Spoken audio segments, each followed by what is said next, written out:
começando mais um Papo 20, o programa que acontece num ambiente repleto de arte e cultura da 20 Medical Offices. Aqui, nós recebemos experts na área de saúde e bem-estar para conversar comigo, Marcos Moreira, médico, apaixonado por reumatologia e agora host deste podcast. Hoje, especificamente, estamos recebendo o coloproctologista Dr. Walter Miyamoto. Seja bem-vindo. Obrigado, Marcos. Obrigado a todos vocês, ouvintes aí que estão conosco hoje. Espero ter um bate-papo muito agradável sobre a medicina e a saúde em geral. Vamos ter, com certeza. Aproveito o ensejo dessa introdução para pedir a você para curtir e compartilhar com quem você ama e gosta. Lembre-se, você é o nosso principal e maior parceiro. Compartilhando esse conteúdo, você nos ajuda a chegar em mais e mais pessoas para difundir conhecimento e conteúdo de qualidade. Lembra você que este podcast é gravado no espaço da 20 Medical Offices, um espaço cowork destinado para profissionais de saúde com garbo e elegância que estão procurando um local para atender e acrescentar autoridade no seu atendimento.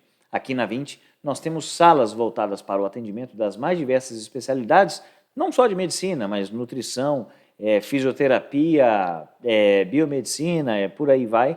Temos salas para execução de procedimentos e também salas mais voltadas para especialidades que tendem o atendimento da psique humana. Então, psicanálise, psiquiatria são salas mais introspectivas, têm uma decoração um pouco diferenciada. E no espaço de convivência é como você está vendo aqui, repleto de muita arte, cultura, beleza e aconchegante. Se você tem interesse em saber um pouco mais sobre isso, acesse o Instagram da 20 Medical Offices, que é pelo @20 Medical Offices, lembrando sempre que o 20 é o mesmo do da 20, ou seja, é VINCI. O nosso convidado de hoje, Dr. Walter Miyamoto, o Instagram dele, gente, é @dr Walter com W Miyamoto. Só que tem um segredo aí, é MIYAMOTO. DR Walter com W Miyamoto, com I e Y. Dr. Walter Miyamoto. Vamos dar uma lidinha no currículo da fera aqui. Esse é o profissional mais gabaritado que nós já tivemos aqui até hoje e vai engrandecer demais a nossa conversa. Vamos lá. Dr. Walter Rodrigo Miyamoto, ele é presidente da Associação Paulista de Medicina, Associação Paulista de Medicina de São José dos Campos, cofundador e preceptor da Residência de Cirurgia Geral da Santa Casa de São José dos Campos, cirurgião geral e coloproctologista pela Santa Casa de São Paulo, graduado em Medicina pela Faculdade de Ciências Médicas da Santa Casa de São Paulo, mestrando pela Escola Paulista de Medicina, membro da equipe de cirurgia de urgência do Hospital Vivale, Redidor e Santa Casa de São José dos Campos e instrutor ATLS, ou seja, Advanced Trauma Life Support. Muito bom, pesadíssimo, a mesa quase não suportou o peso desse currículo. Dr. Walter, seja bem-vindo, por gentileza, ao nosso espaço, sinta-se abraçado, estamos muito felizes com a sua presença e, como é costumeiro, a gente vai pedir para você vamos iniciar essa conversa, pedindo para você falar um pouquinho sobre você, como surgiu o interesse por medicina, o caminho até aqui. Eu acho que o mais importante dos meus títulos acabamos não falando aí, que eu sou pai de 4 filhos, hein? Nossa, Hoje em dia, ser pai de 4 filhos é um desafio, mas é um privilégio, né? É um prazer enorme, né?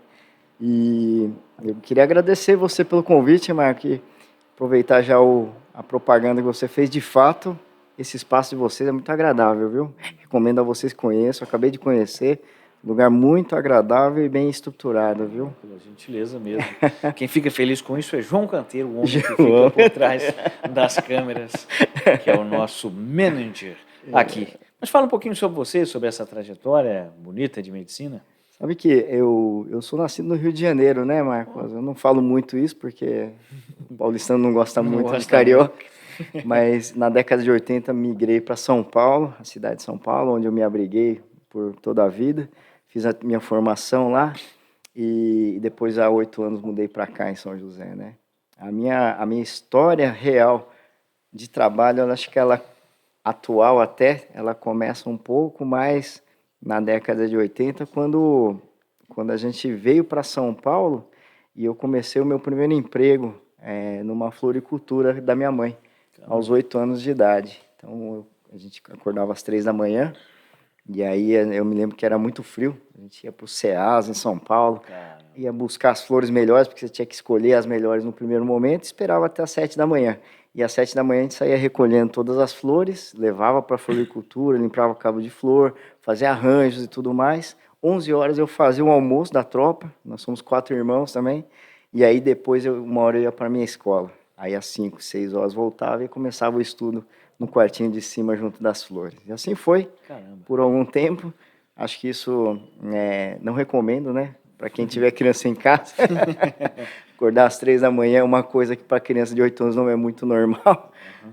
Eu me lembro até assim que a cada dia eu pensava assim, eu vou fazer alguma coisa para dormir um pouco mais. Então, uma vez, um dia eu dormia já com camiseta, outro dia com a calça, meia. Um dia eu dormi de tênis, falei, não, de tênis não vai dar. Não vai dar. E acabei dormindo só de meia. Mas eu sei que isso me fez chegar onde eu estou hoje. Isso eu não tenho dúvida, sei que isso me ajudou muito. Até em eventos como o de São Sebastião, que a gente estava comentando, isso foi um dos marcos para eu poder me posicionar bem no comando da equipe. E aí, antes de eu pensar em ser médico, eu pensei em ser veterinário. Gostava muito de animais, sempre tive muitos hamster, pintinho, galinha, tudo em casa, cachorro. E aí, até inclusive assim, quando morria o bichinho, era uma coisa até meio curiosa, né? Eu abria ele para dar uma olhadinha. Que isso, cara? Aí depois eu fazia o enterro direitinho, colocava uma cruz. E aí depois disso, tive várias passagens na vida, né? Depois acabei virando DJ. Caramba, DJ. Trabalhei, na época em São Paulo, eu tinha um grande amigo que era DJ já. E ele falou, pô, vamos comigo, vamos fazer umas festas aí de garagem, né? Na nossa época era festa de garagem, né? E eu fui, topei com ele, depois eu virei LJ, que era uma profissão antes do DJ, era o que comandava a luz da festa. Caramba. E aí, por esse tempo, eu comecei, acho que talvez, meu lado empreendedor. Entendi. Porque você veja que a necessidade é a alma da criatividade, né? Eu não tinha muito dinheiro na época, então eu me lembro que do lado da minha escola tinha uma salinha do Ibope, e até de uma outra empresa que fazia criação de produtos. E aí todas as vezes eles me chamavam para ir lá fazer essa pesquisa, ganhava um troquinho e um vale-refeição. E eu me lembro até que eu participei da fabricação do Guaraná Quat. A gente tinha que escolher, na época eles queriam fazer um Guaraná diferente para competitividade entre o Antártica e o Brahma, que ganhavam, né? E aí eram perguntas muito engraçadas, não sei se alguém em casa já participou disso, né? Mas são perguntas meio diferentes, assim. Você gosta de violino ou panqueca? Você, puxa vida, eu gosto de violino, sabe? Nada a ver. E aí acabava que juntaram os dois sabores, fizeram Guaraná Quat lá. E aí desse núcleo que eu participei, eu já comecei a gostar muito do marketing e do empreendedorismo. Não sabia que eu ia gostar disso ao longo da vida, mesmo sendo médico. Mas aí, ao longo do tempo, tive que me preparar para o lado financeiro. E aí comecei a vender adesivo na escola. Caramba, cara. Vendi bastante adesivo. Na época, a gente não tinha a película que a gente tem hoje, né? Mas tinha um adesivinho, assim, que era bem redondinho. E a gente colava em cima do relógio. Eu acabei fazendo daquilo uma empresa dentro da escola. Caramba, cara.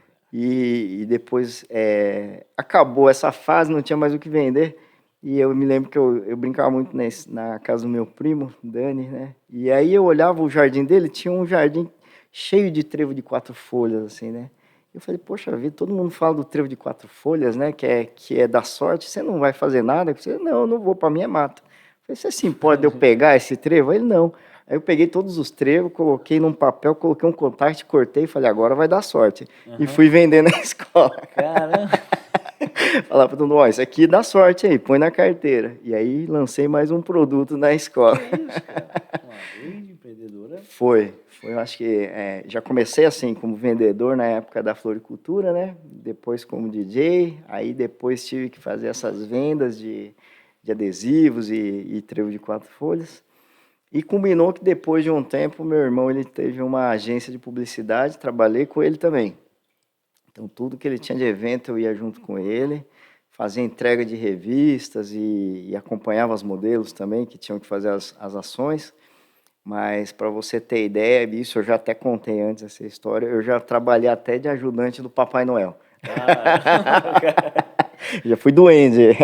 Tem fotos por aí, se alguém procurar. Tem foto? Vixe, registro é perigoso. E eu vou falar para você, viu? A gente acha que ninguém vai encontrar a gente. Na época eu já estava na faculdade já.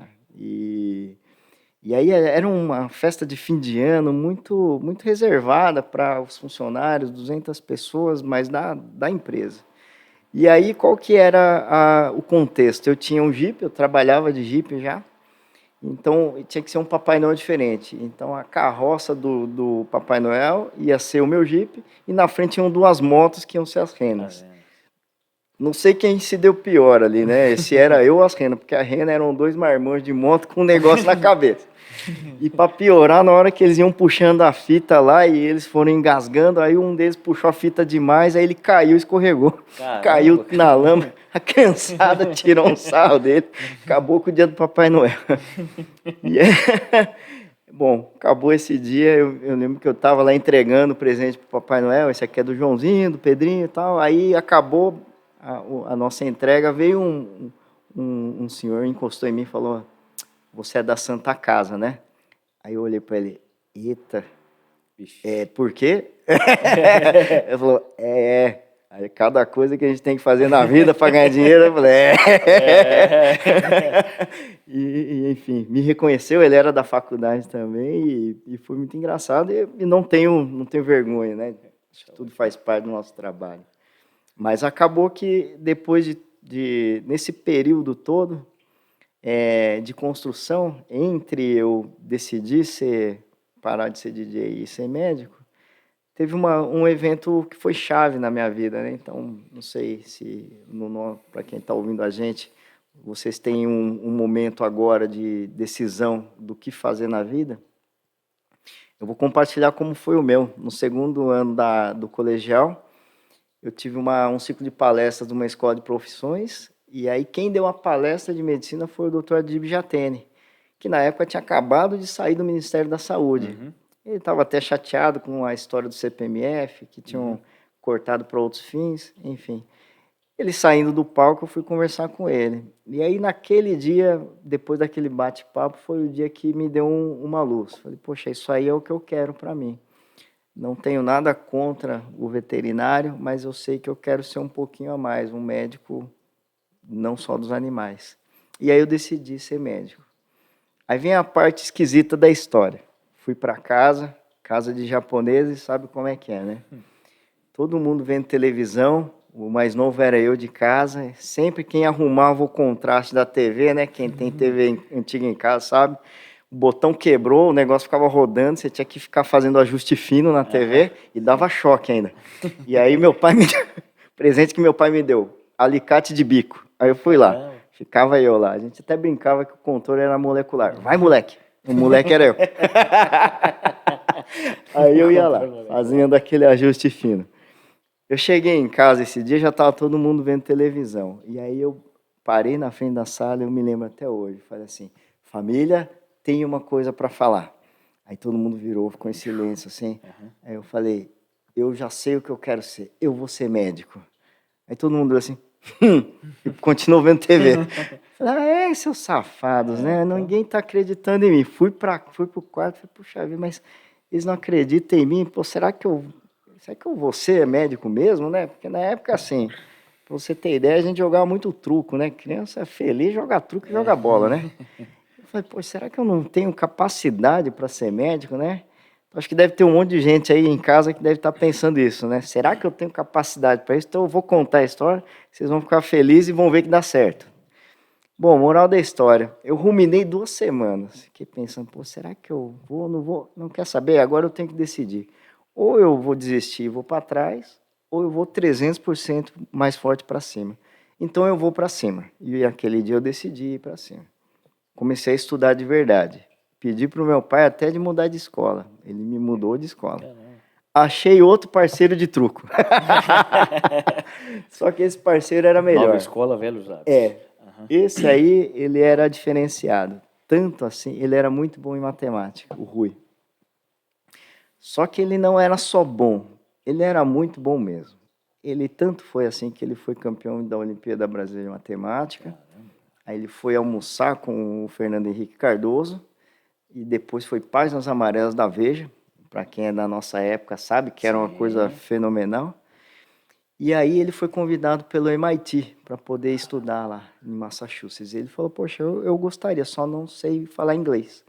E aí aguardou um pouco e falou, não, tudo bem, quando você terminar, você estuda inglês e você vem. E ele foi. Depois ainda convidaram ele para trabalhar na NASA, ele foi, não gostou. Depois ele virou vice-presidente de um grande banco lá dos Estados Unidos. Então, para ver que dá certo. Garotinho Rui. Ah, ele é fera. Daqui vem aquele velho ditado, né? Acho que as companhias, a gente sempre fala isso para os filhos, né? As companhias vão fazer essa diferença na sua vida e, de fato, isso fez para mim. Eu ver ele com esse brilhantismo, ele corrigindo os nossos professores e tendo esse ímpeto de excelência me ajudou muito. Pô, falar pro Rui lá participar do Papo 20 no próximo episódio. Te liga para ele, faz um call lá nos Estados Unidos. Claro. E aí acabou que no fim das contas eu decidi fazer medicina.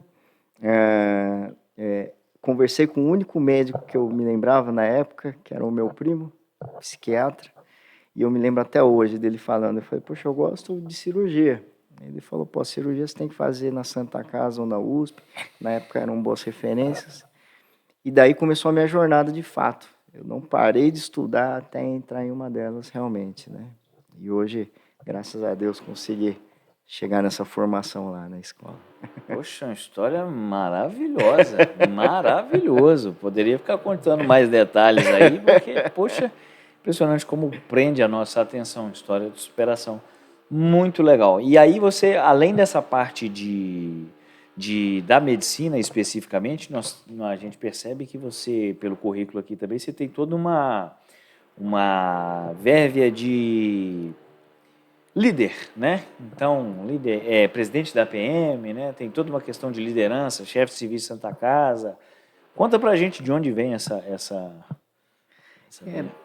pergunta é muito recorrente, Marcos. Realmente, assim, eu tive que refletir muito sobre isso, mas a resposta foi mais simples do que eu imaginava, né? Eu entendi que quando você tem alguns exemplos na vida, podem ser negativos ou positivos, eles te impõem alguma tomada de conduta. Então, se você for ver essa minha trajetória, tiveram bastante embates na minha vida que eu tive que optar. Por exemplo, essa falta que eu tive que ir atrás de financeiro. Quando você tem uma necessidade, você só tem duas opções, é aquilo que a gente brinca, que é o fight or flight, né? Uhum. Ou você vai desistir, vai se acomodar aí para trás, ou você vai 200% para cima mesmo, né? E eu acho que eu tive esse privilégio. Durante o período todo da minha vida, eu tive esse ímpeto de ir para cima. Uma das coisas que eu acho que me ajudou bastante, apesar de eu ser de descendente japonês, nascer no Rio de Janeiro, acho que me ajudou muito. O pessoal lá é muito caloroso, gosta de falar, né? É um jeito muito sui generis, né? O carioca, ele tem um jeitinho brasileiro, né? Sim. Isso acho que me ajudou muito a ter esse traquejo com pessoas, né?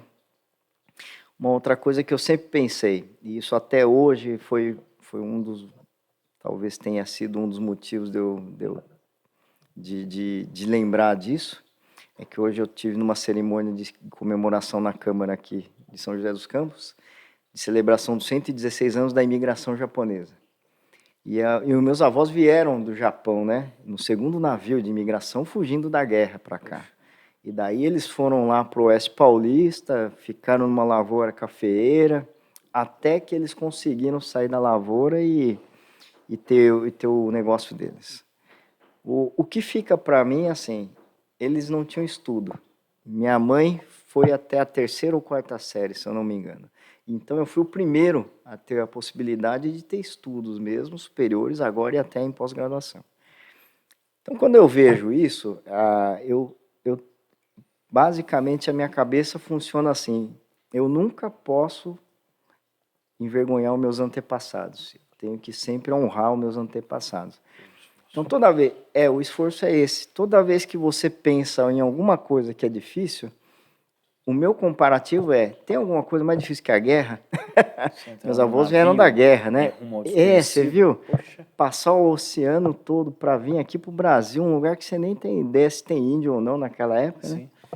E por uma vida melhor e para sobrevivência. Então, isso é uma coisa que me deu muita força. E aí, a partir dessas tomadas de condutas todas, eu acho que eu comecei meu processo de liderança real. Mas eu vejo que, assim, a liderança hoje, ela tem que ser liderança, como você falou. Ela não pode ser uma chefia, você não pode ser um cargo imposto. Você tem que ser o primeiro. Você é o ariete realmente do seu time, vai na frente e depois o resto vem atrás, né? Então, acho que talvez isso seja uma característica minha que possa posicionar de fato, eu ter todos esses lugares de liderança na vida aí, né? Entendi. E deve ser meio complicado também, porque essa questão de burocracia, de chefia e tudo mais, é mais difícil fazer cirurgia da coloprocto ou fazer... Não. Cirurgia é muito melhor. É melhor. Entendido.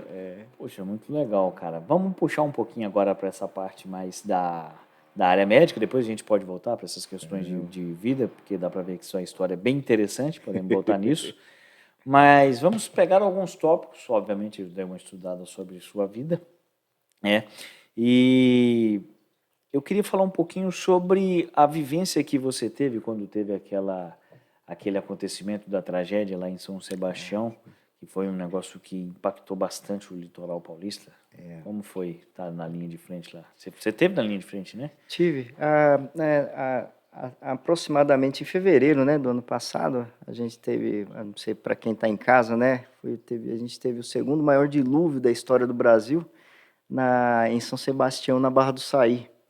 Então foi um dia que choveu muito, o nível de pluviometro foi muito elevado e a camada do morro não aguentou e desabou e veio abaixo com um monte de casa lá em São Sebastião. E aí, por acaso, naquele dia eu estava lá de plantão no Hospital Regional do Litoral Norte. Isso em 2023, né? Em 2023, ano passado. Perfeito.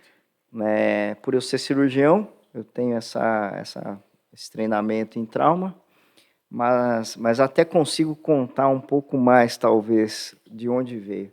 E aí, por motivos de nada é por acaso, eu acabei assumindo o comando das operações lá do desabamento São Sebastião. Então, eu me lembro que eu já estava há 30 horas de plantão, e aí a gente recebeu uma ligação do governo dizendo que a gente ia ser referência do desabamento e que de imediato iam mandar um Black Hawk, que é um helicóptero que tem capacidade para 25 pessoas. E daí de imediato já me veio na cabeça, meu Deus do céu, vão vir 25 vítimas para cá, né? E eu tô em 2 cirurgiões, né? Então, eles tinham a intenção de fazer com que fosse uma retaguarda de alta complexidade. Mas alguns minutos depois ligaram e falaram, não, vocês não vão ser só de alta complexidade, vocês vão ser a referência de toda a operação, porque a gente não tem como chegar lá. As barreiras fecharam todos os caminhos terrestres, a gente está mandando 6 águias lá, vão todos para o seu heliponto agora. Bom, naquele momento eu juntei com minha parceira de cirurgia, falei, poxa, agora a gente tem que fazer uma operação nossa. Vamos montar uma estrutura e nós vamos fazer aqui um método START do ATLS.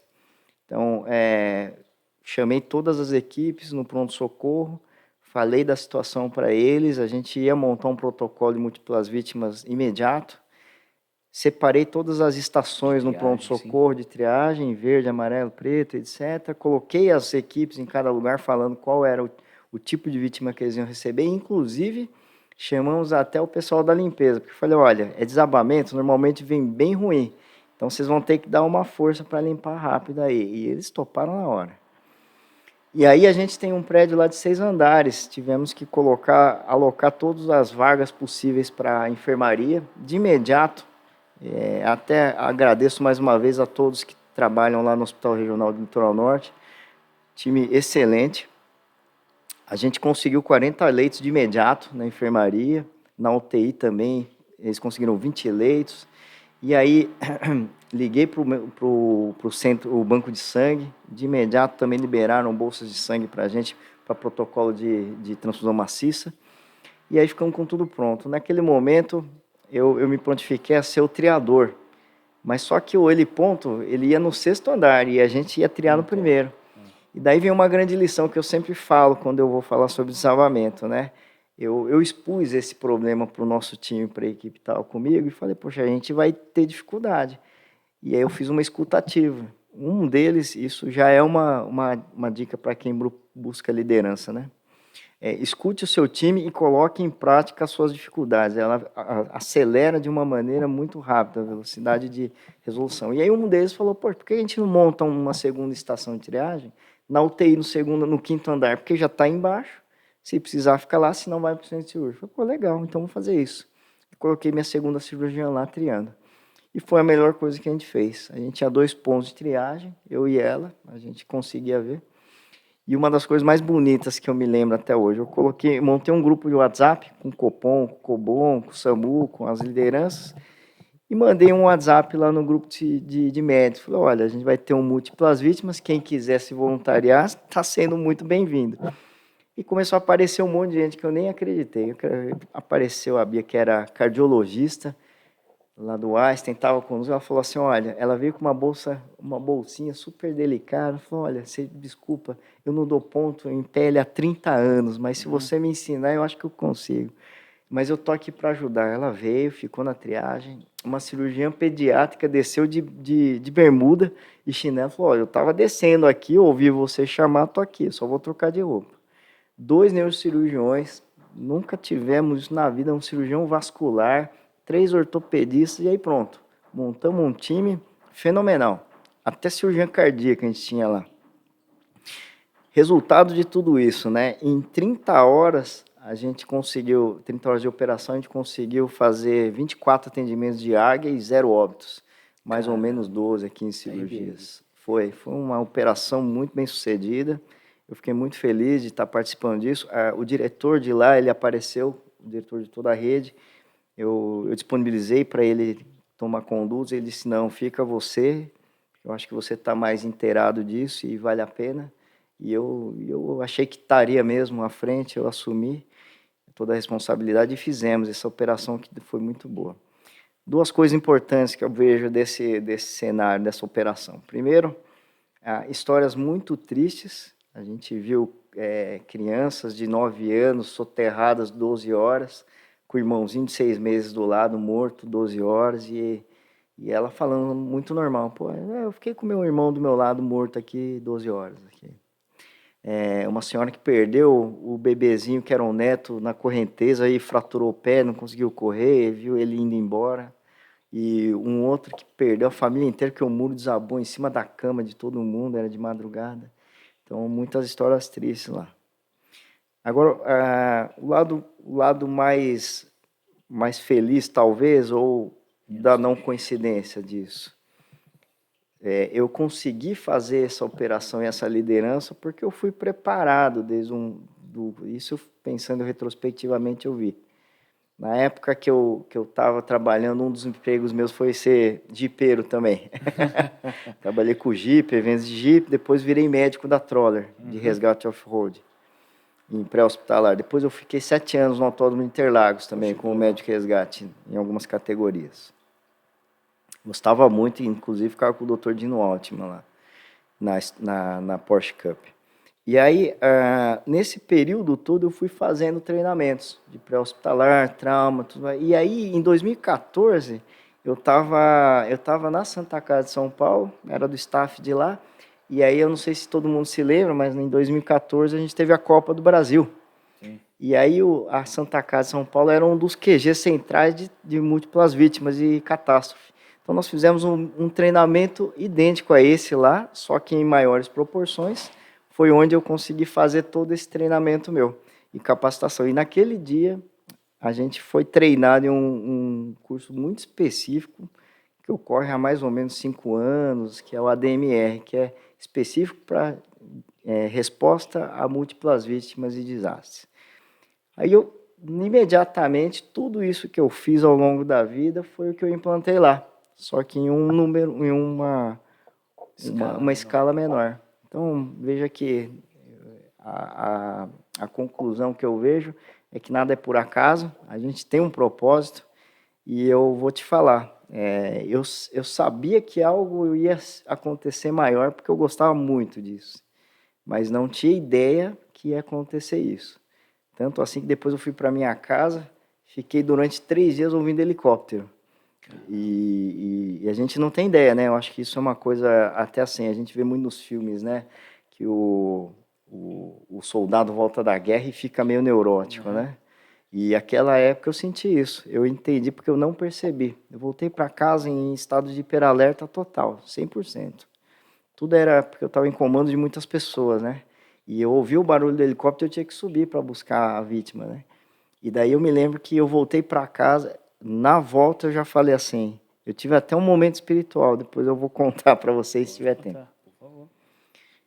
Eu voltei para casa, eu liguei para minha esposa e falei, vida, já vai para casa da mãe, leva os filhos que eu preciso contar uma coisa que aconteceu esse fim de semana. Quando eu cheguei lá, tudo que passava de helicóptero ou ventilador eu olhava assim, ficava olhando. 3 dias depois, a minha esposa teve que parar. Ela olhou para mim e falou, ô vida, deixa eu te falar, já acabou.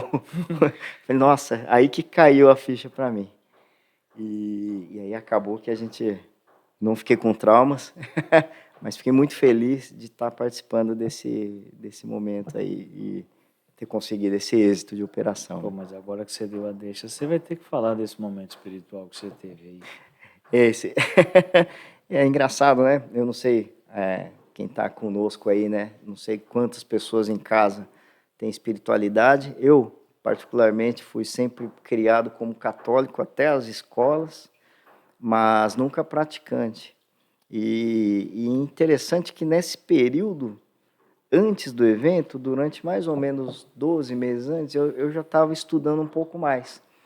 Eu entendo que assim, a fórmula de sucesso nossa, ela tem que ter alguns pilares. O meu pessoal, compartilho com vocês até, né, é assim, que eu tenha sucesso familiar, pessoal, financeiro, profissional, e aí nesse período eu incluí o quinto, espiritual, que era uma coisa que eu não tinha muito. E que para médico é muito difícil a gente ter, né? A gente é muito racional, né? E olha que interessante. Eu estava fazendo um namoro de comprar um treinamento espiritual, um curso. Cheguei a clicar no botão de compra e deixei na cestinha e não comprei. E fui lá para fazer o plantão em São Sebastião. Aconteceu isso. Na semana seguinte, me ligou uma pessoa. Falou, olha, nós detectamos que o senhor estava querendo fazer a compra e queria saber o porquê não fez a compra e tudo mais. E aí eu falei, puxa, realmente, eu cheguei a clicar, mas não comprei. Enfim, agora eu estou num momento meio turbulento, acho que não vai acontecer. Ela falou, mas o que aconteceu? Eu falei, eu acabei de participar de um desabamento aqui de São Sebastião e que eu tive que fazer o atendimento deles, né, tudo. Aí ela perguntou meu nome, tudo. Eu falei, Walter Miyamoto. Ela falou assim, Dr. Walter, o senhor Dr. Walter Miyamoto, cirurgião? Eu falei, sou eu. Ela falou, eu não acredito. Eu acabei de ver a sua entrevista na televisão e para mim é uma honra e um privilégio poder atender o senhor. Eu preciso levar o senhor para esse treinamento. Me deixa fazer com que o senhor seja visto lá, por favor. E aí isso me tocou muito, sabe? Falei, poxa, deve ter alguma coisa que eu tenho que ir lá. E de fato, assim, ver todo esse cenário catastrófico me fez ir para lá, eu fiz o treinamento e hoje isso faz parte dos meus pilares de sucesso. Poxa, muito, muito legal a história. Rapaz, que podcast, hein? Isto, amantíssimos espectadores, isto é o Papo 20. Bom, estamos chegando agora aqui na casa dos 33, 34 minutos de podcast. Aproveito este momento para lembrar a vocês de curtir e compartilhar com quem você ama e gosta, fiquei até meio sem palavras. Então, estamos chegando na metade do nosso podcast. Gostaria de pedir a você para que curta e compartilhe com quem você ama e gosta. Lembre-se, nunca jamais esqueça disso. Você é o nosso principal parceiro. É através do seu compartilhamento, da sua indicação, da sua curtida e do seu comentário que nós vamos conseguir chegar com conteúdos como esse, fantástico, ao maior número de pessoas possível. Lembrando que você pode acessar o Instagram do Papo 20 pelo @Papo20, o Instagram da 20 Medical Offices, que é onde acontece esse podcast, que é @20 Medical Offices. Lembrando sempre que o 20 é de Leonardo da Vinci, ou seja, VINCI. Você pode acessar o meu Instagram. Se você fizer isso, eu ficarei extremamente lisonjeado com a sua audiência. E ele é @reumato.marcos.moreira. Nosso convidado, o Dr. Walter Miyamoto, você também pode encontrar o Instagram dele pelo Dr. Walter com W, Miyamoto. O Miyamoto é MIYAMOTO. Vai aparecer em algum momento aqui nos templates, eu acho que é assim que chama mesmo, e aí você pode acessar. Lembra você que este podcast acontece no espaço da 20 Medical Offices, que é onde eu atendo aqui a parte de reumatologia. A 20 Medical Offices é um coworking voltado para o atendimento da área de saúde e bem-estar. Então, profissionais como nutricionistas, fisioterapeutas, educadores físicos, médicos, psicólogos, é um espaço voltado para você. Então, temos salas para atendimento, salas voltadas mais para a parte de psicanálise, psiquiatria, e também salas de procedimento com maca que sobe e desce, por aí de Scarpec, por aí vai. Se você ficou interessado em conhecer, você pode acessar o Instagram ou vir aqui visitar-nos. Tenho certeza que você não vai se arrepender. Se você procura um espaço para gerar autoridade no profissional de garbo e elegância que você é, 20 Medical Office. Vamos voltar aqui com o Dr. Walter Miyamoto, um podcast sensacional, sensacional mesmo, um aprendizado muito grande. Eu acho que, como eu gosto assim, são 3 coisas eu acho que me inspiram muito. A parte de reumatologia, a parte das especialidades que atendem a parte de psique humana, psiquiatria, psicologia e superação, cara. Pessoas assim que lutam, sabe? Poxa, como é bom ver alguém que luta vencendo, sabe? Muito bom mesmo.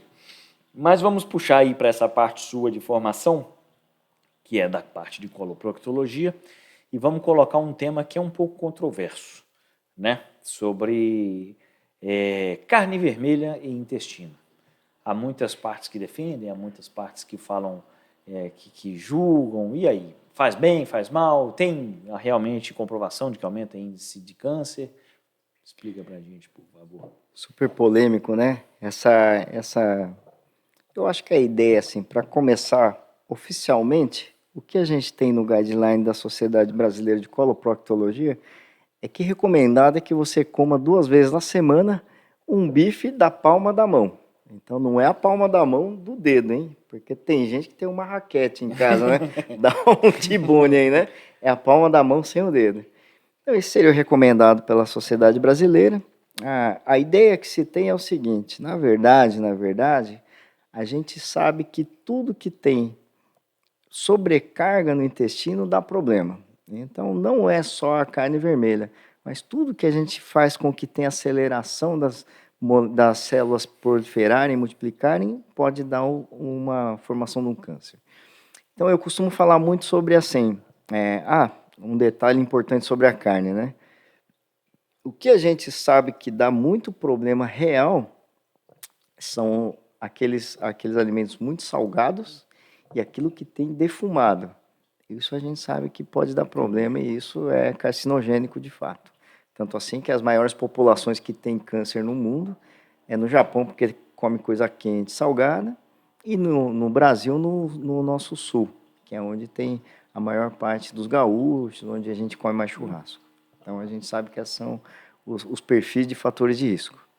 Agora, de maneira geral, para quem está em casa, como que eu costumo explicar a formação do câncer? Imagina que você tem uma linha de produção da Ford, por exemplo. Ou da Ford não, da Pirelli, produção de pneus. Lá você tem um gerente de qualidade que ele fica olhando o pneu toda vez que ele sai na esteira. Uma coisa é um pneu passar em 1 hora na esteira e aí o gerente tem toda essa hora para ver até se tem pelinho ou não tem. Outra coisa é vir alguém lá, apertar um botão lá e colocar 1000 pneus por segundo. Imagina, não consegue nem olhar, né? O gerente fica com o olhinho assim, né? E nistagmo. Qual é a chance que acontece de passar um pneu com defeito? É grande. Então, vamos supor que passou um pneu branco lá. Quando isso acontece numa fábrica, o pneu vai embora e a linha continua preta. No corpo é diferente. No corpo, aquela célula ou pneu branco que foi produzido, ele pula para uma esteira do lado e começa uma nova linha de produção. Aí é que está o problema. Aí começa uma célula cancerígena e começa a proliferar. Então eu costumo explicar dessa maneira bem simplória para quem está em casa. Por quê? Porque o botão da velocidade são os maus hábitos que você tem em casa. Então, se você faz qualquer coisa que acelere o desgaste da célula da mucosa do intestino dentro, fazendo com que ela tenha que se multiplicar rapidamente para regenerar e fazer a função dela, grande chance de dar problema, crescer um pólipo ou um câncer. Então, isso existem inúmeras coisas. Aí a gente entra até no que é a saúde global. Eu costumo falar que saúde não é saúde só física, também. Acho que a gente tem que ter uma ideia que a saúde ela é mental, ela também pode ser considerada espiritual, mas enfim, que você tenha um equilíbrio geral que não tenha sobrecarga intestinal. Então, você ser sedentário em casa já é um problema. Você já não consegue fazer com que o intestino tenha movimentos peristálticos bons, aí ele demora muito, desgasta mais a célula, mais chance de ter um problema. Obesos também tem muito mais problemas e risco de câncer. Quem é tabagista e fuma também tem muito mais. Então, esses fatores, o alcoolismo também, claro. Esses fatores que fazem sobrecarga dentro do intestino fazem com que tudo tenha mais problema. Então, para o álcool específico, eu sempre recomendo para vocês entenderem o que ele faz. Para quem é dona de casa, limpa a mesa de vidro, eu tenho certeza que você usa o Vidrex aí ou o álcool em casa. Vai passar álcool ali para fazer o quê? Para tirar aquele sebo da gordura, né? Então, dentro do intestino é a mesma coisa. Jogou álcool lá, ele vai tirar a gordura de proteção dentro do intestino. Tirou a gordura, tá lá livre para ter agressão. Aí começa um processo de novo inflamatório. Então, são coisas que podem acontecer no nosso corpo e a gente recomenda que tenha bastante cuidado para que não tenha esse fator de risco. Bastante. É um tema realmente bem complexo, né? Vai ter defensores e críticos de parte a parte. Mas agora puxando um pouquinho para a minha parte da reumato, existe na reumatologia, o senhor certamente sabe disso, uma patologia chamada espondiloartrite relacionada à doença inflamatória intestinal. Intestinal, é isso aí. E aí a gente inclui principalmente a doença de Crohn e a retocolite ulcerativa. Fala para a gente um pouquinho dessas duas patologias, sobre vivência, quando o paciente tem que começar a suspeitar que talvez ele tenha uma síndrome inflamatória intestinal e precisa de auxílio? Importantíssimo esse tema, hein, Marcos? Hoje, a gente está posicionado no mundo como um dos 5 maiores países que tem número de doença inflamatória intestinal. Tanto assim que quando a gente tem um lançamento de alguma molécula nova, a gente faz parte dela. Diferenças que a gente tem tido. Primeiro, a gente tem dificuldade de diagnóstico, né? Então, é uma doença que ela simula muito qualquer outra coisa intestinal, por exemplo, diarreia normal. Então, aquilo que todo mundo chama de virose, vai para a praia, tem uma diarreia, muitas vezes é confundido e aí, na verdade, é uma doença inflamatória intestinal. Então, a gente tem tido muitas dificuldades. Eu tive num meeting aí, há um tempo atrás, com o Dr. Danese, da Itália. Ele comentou muito sobre o modelo dele de implantação lá na Itália, como que ele fez. Ele também teve esse problema lá. Ele tinha uma rede que não conseguia detectar doença inflamatória. O que ele fez? Ele montou um centro primeiro de referência em doença inflamatória, tratamentos. Depois ele começou a fazer um programa de treinamento de clinical practice, os médicos de família, para que eles fizessem todo o rastreamento para ele. Nisso, em 5 anos, ele passou de um número de 45 pacientes em vigência de imunomodulador, que é o remédio que a gente dá para isso, para 5.000. E 5.000 pessoas recebendo a infusão. Então, é um modelo assim, fantástico. Que a gente deveria replicar aqui no Brasil. Acho que a gente tem muitas dificuldades, até mais do que ele lá, obviamente, mas eu não acho que nada impede da gente tentar. Então, qual que é a ideia central? É o que você falou. É uma doença que ela é muito, muito difícil de se diagnosticar. Em geral, as pessoas têm uma alteração de hábito intestinal com diarreia, intestino preso, distensão abdominal quando come alguns elementos, e aí ela culmina com alguns sinais mais graves, que é o muco ou sangue nas fezes. Então, o muco também, para quem não sabe, quem está em casa, é aquela espuminha melequenta que fica no vaso. Aí vai mais uma dica que eu dou. Sempre dá uma olhadinha no vaso. Sempre olha ali. Eu sei que a maioria tem vergonha, quer ela mandar embora logo o monstro para casa ali, mas assim, se puder dar uma olhadinha é interessante, porque daí não só você vai ver a cor das fezes que você tem lá, se tem sangue ou não, ou etc. Ou é preta às vezes, ou você vai conseguir ver esse muco espumante em cima. As pessoas que têm doença inflamatória intestinal são pessoas que normalmente elas têm algumas nuances mesmo a mais, que são as manifestações extraintestinais. Então é muito comum a gente ver até assim, pessoas que têm fístula anal ou então uma artrite, né, uma espondilite anquilosante, um osteoma, que é uma coisa que dá aqui nos ossos da face. E eu acho que está aí uma coisa que a gente poderia fazer. A gente poderia jogar essas manifestações extraintestinais para o nosso médico generalista. Porque daí ele olha, ele fala, opa, peraí, eu não sei se é, mas pode ser que seja um primeiro sinal da doença inflamatória, né? E a doença inflamatória, quanto mais cedo a gente faz o diagnóstico, melhor. A gente sabe que no fim das contas, a doença inflamatória é como se fosse um monte de afta no nosso intestino, tá? Para quem está em casa. Principalmente a doença de Crohn e a retocolite que o Marcos comentou. O que eu sempre falo é que a doença inflamatória é um excesso de imunidade, né? Ela não reconhece nada como amigo, ela é inimigo de todo mundo, é aquele garoto enxaqueca do nosso corpo. Ele vai, olha o lado, vê que é um negócio esquisito, já dá um tiro. Só que ele não dá tiro de espingardinha, não, dá tiro com bazuca. E a hora que dá tiro de bazuca na mucosa, adivinha o que acontece? Furo, erosão. Então é isso que acontece. E se fizer isso repetidas vezes, pode acontecer de perfurar em algum lugar, exemplo para bexiga, de um dia para o outro a pessoa está fazendo xixi, sai fezes na urina, ou eventualmente pode fechar tanto e deformar que entope o intestino.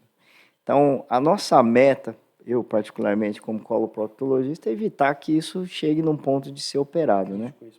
Para que a gente consiga, e hoje a gente tem medicações muito boas, né, Marcos?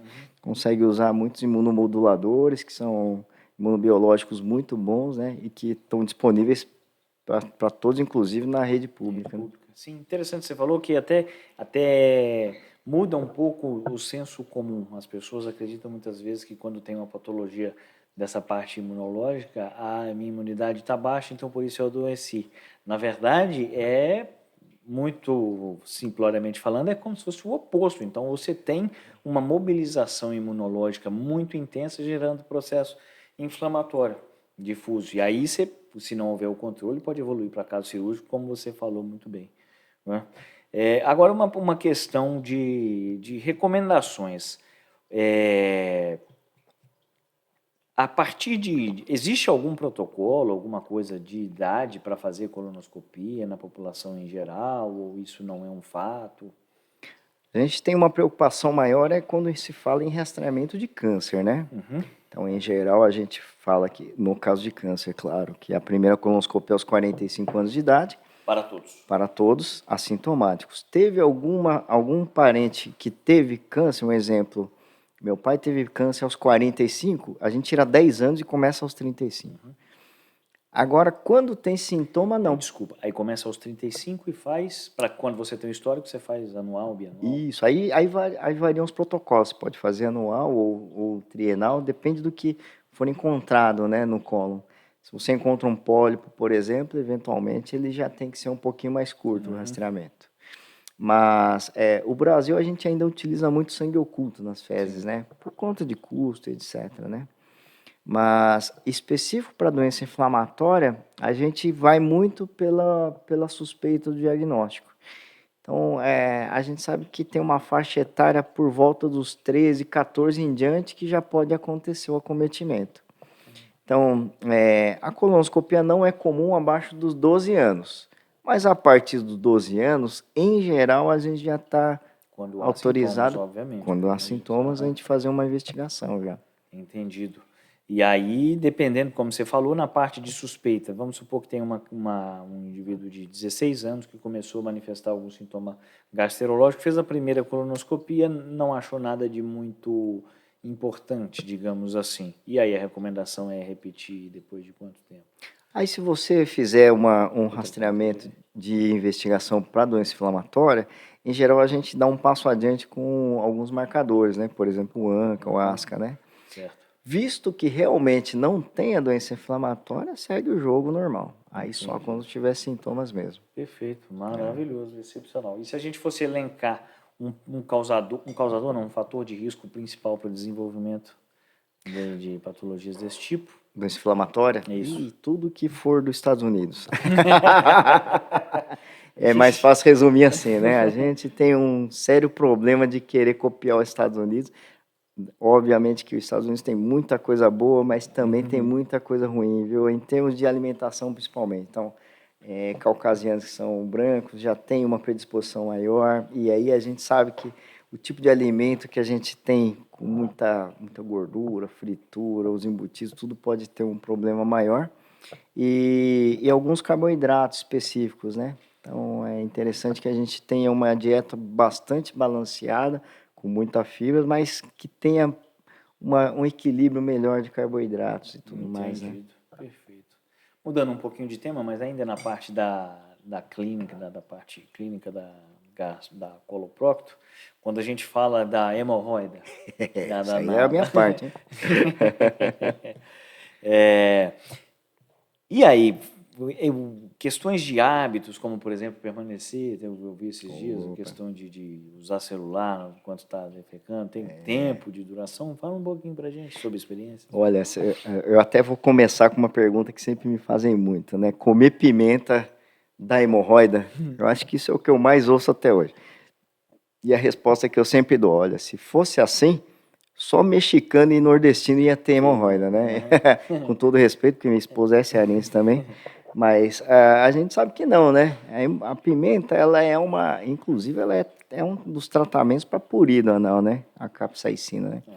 Mas a gente sabe que ele é um fator de piora, ele não é o causador. Mas, eventualmente, você está com uma trombose, uma crise hemorroidária, pode ser que piore mesmo a sua crise, porque nem tudo é digerido no trato gastrointestinal e aí acaba indo lá.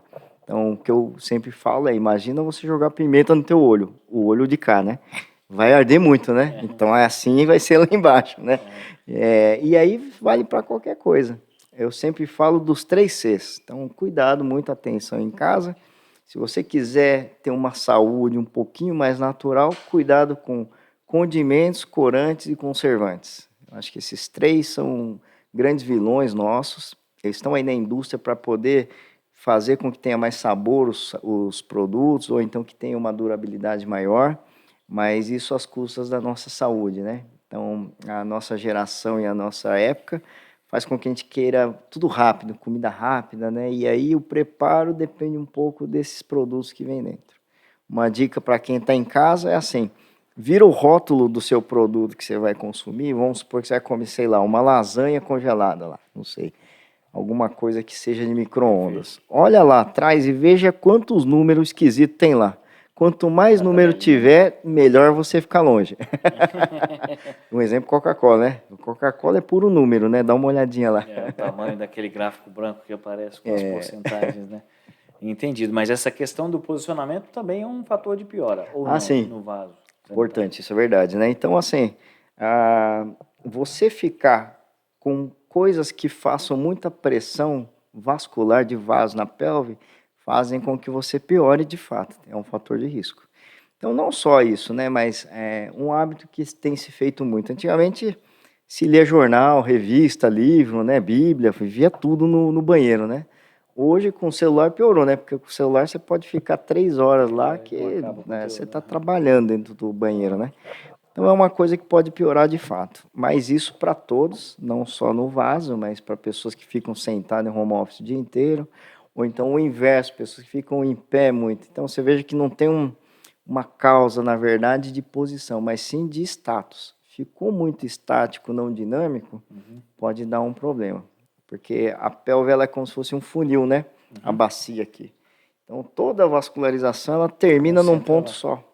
E aí tudo que vier de pressão vai para lá e pode inchar como se fosse varizes da perna. E algum tipo de exercício, alguma coisa ajuda para fortalecer Sem dúvida. o períneo? Sim, sempre, não, na verdade a gente sempre recomenda assim, que você tenha atividade física em geral, que não seja sedentário. Eu, particularmente, sou muito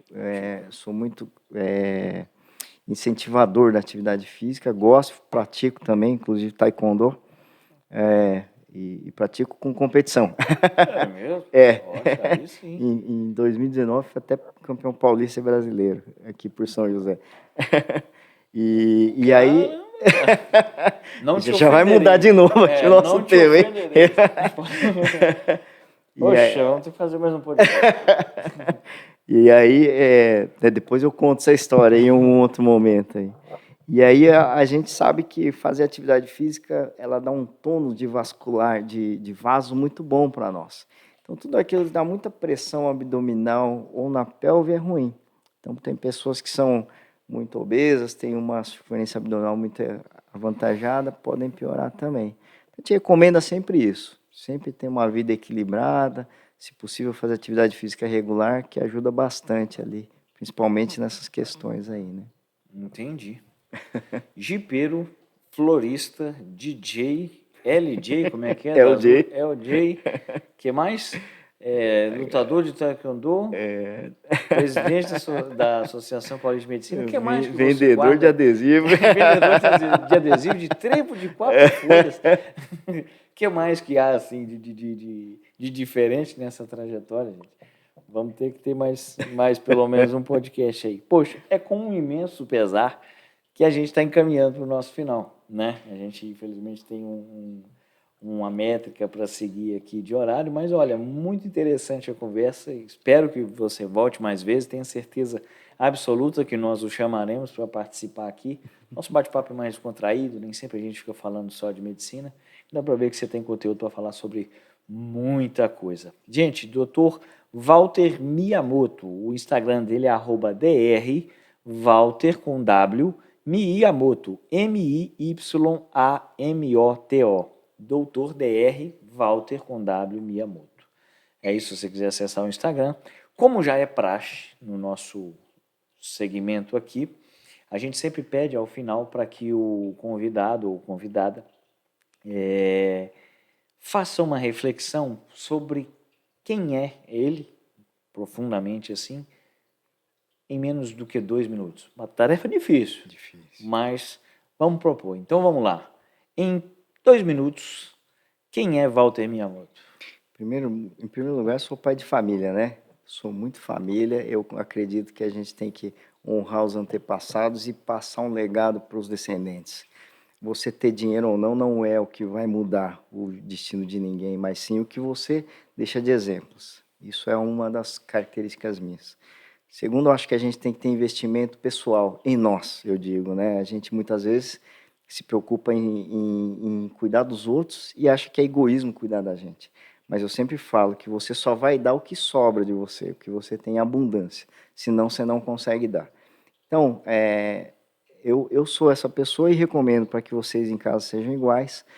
Invista bastante na sua saúde, na saúde mental, na sua felicidade e no seu lado espiritual, para quem tem, porque de fato é dessa maneira que eu acho que a gente consegue contribuir para o mundo. Eu sou um grande idealista, sou ufanista, até podemos dizer assim. Eu sou uma pessoa que acredita na medicina e no Brasil, mas eu sou estrategista. Sei que a gente precisa ser empresário, nós precisamos ter estratégias de fomento para que a gente consiga fazer a nossa medicina da melhor qualidade possível. E hoje que é muito boa. E hoje eu tenho esse posicionamento, não só para mim, mas como desafio pessoal até a frente da APM, como presidente, para que a gente faça com que todos os nossos médicos aqui do Vale do Paraíba tenham esse alavancamento. E, particularmente, acho que eu gostaria de dizer e compartilhar para todos é que a nossa qualidade de saúde e alegria tem que estar sempre presente. Eu acho que eu trago isso para mim, sou essa pessoa, e sempre recomendo que você pense em uma única frase. Todos os dias, se você está em casa cansado e é comum estar sem motivação, pensa uma única frase. Só não para, continua. Eu penso isso todos os dias, não é todo dia que eu tenho vontade de treinar, não é todo dia que eu tenho vontade de ler historinha para os meus filhos, mas eu vou fazer. Porque eu sei que a gente tem que fazer o que tem que ser feito e não o que a gente quer somente. E aí essa continuidade é que vai fazer com que a gente tenha um resultado a longo prazo por estar fazendo a repetição. Então acho que eu sou meio por aí. Poxa, muito legal. Pessoas, que podcast, não?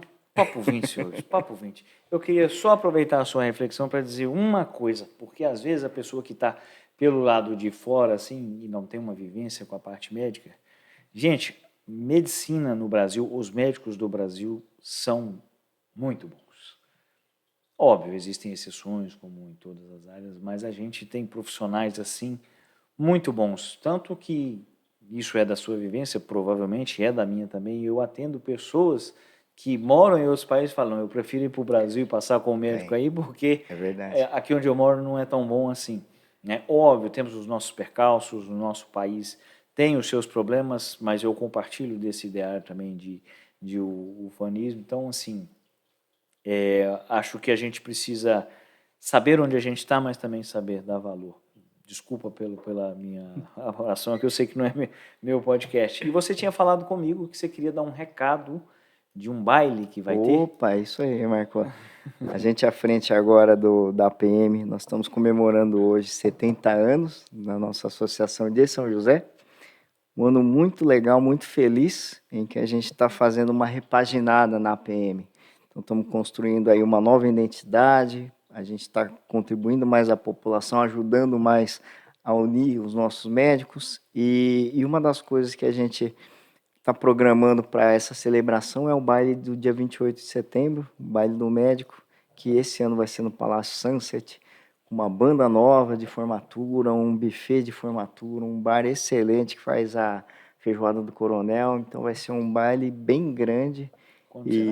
28 de setembro. 28 de setembro. E que estão todos convidados para ir comemorar conosco nesse grandioso dia e que vai ser muito, na minha opinião, vai ser uma virada de divisor de águas aí para a nossa região, viu? Maravilha, excepcional. Gente, Dr. Walter Miyamoto, muitíssimo obrigado pela sua presença aqui. Tenho certeza, mais uma vez, que chamaremos mais vezes.